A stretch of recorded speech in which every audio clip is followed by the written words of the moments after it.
perkenalkan, saya kader di Puskesmas Setia, Puskesmas Kangayan. Pada kesempatan kali ini, posyandu Bu, ini di posyandu Bu ya. Anggap aja di posyandu. Jadi pada kesempatan kali ini, saya sama tim tadi telah melakukan sweeping ke beberapa rumah. Dan dari beberapa rumah itu didapatkan 10 orang perokok, 10 orang perokok dan ada yang menderita PPOK. PPOK itu tahu ibu-ibu? PPOK itu penyakit paru yang diabetes, yang salah satunya akibatnya adalah karena merokok. Selain itu ada lagi yang menderita darah tinggi dan stroke yang sudah tidak bisa melaksanakan kegiatan sehari-hari sendiri, harus dibantu. Misalkan seperti ke kamar mandi atau untuk BAB itu harus dibantu sudah karena dia tidak bisa berjalan seperti itu. Nah, pada kesempatan kali ini saya akan melakukan penyuluhan atau memberikan informasi kepada ibu-ibu sekalian bagaimana tentang bahayanya merokok. Merokok itu adalah membakar rokok dan mengakibatkan zat-zat yang ada di dalam rokok masuk ke dalam paru-paru kita dan mengakibatkan hal-hal atau penyakit-penyakit yang selama ini terjadi pada usia lanjut mulai menjangkiti pada usia muda, seperti misalkan stroke, ada PPOK atau kanker paru, seperti itu. Yang kedua, bila misalkan di rumah kita ada yang merokok, diusahakan bagaimana supaya berhenti merokok. Karena bahayanya bukan hanya pada yang merokok saja, tapi pada yang menghirup asap rokok. Sama-sama berbahaya, sama-sama bisa kena penyakit paru dan kanker paru. Kemudian untuk mencegah terjadinya penyakit-penyakit itu ya harus berhenti merokok. Kalau tidak berhenti merokok, maka di dalam rumah akan semakin banyak yang kena penyakit tersebut.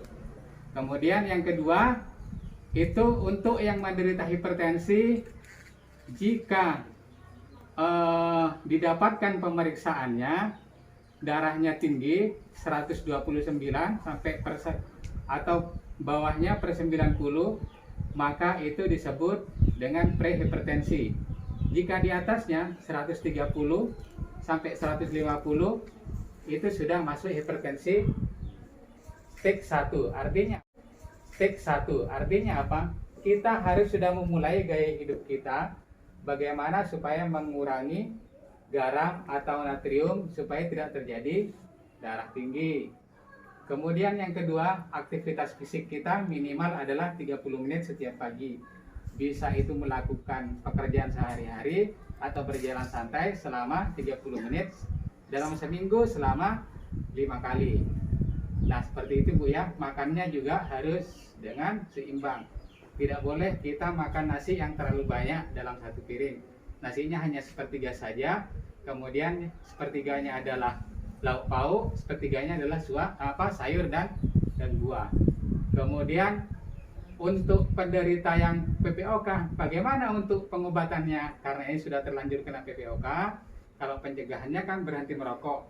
Tapi untuk pengobatannya yaitu cuma bisa untuk meringankan gejalanya saja. Karena penyakit ini tidak bisa disembuhkan. Itulah bahayanya merokok. Jadi harus kontrol secara teratur ke puskesmas ya Bu ya. Kemudian untuk pasien hipertensi yang sudah mengalami stroke, apalagi sudah tidak bisa berjalan, ini harus ada dukungan moral dari keluarganya. Tidak boleh diacuhkan, tidak boleh diabaikan, harus dibantu.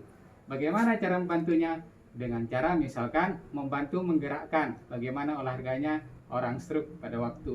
Misalkan diajari bagaimana cara berjalan secara perlahan-lahan. Karena pasien stroke itu seperti bayi yang awal-awal bagaimana belajar melangkah untuk berjalan. Jadi kita memperlakukan juga harus telaten, tidak boleh dengan emosional. Karena pasien-pasien stroke ini sudah kondisinya secara psikologis juga sudah rentan terhadap stres. Seperti itu. Terima kasih ibu-ibu atas waktunya. Sekian dari saya. Assalamualaikum warahmatullahi wabarakatuh.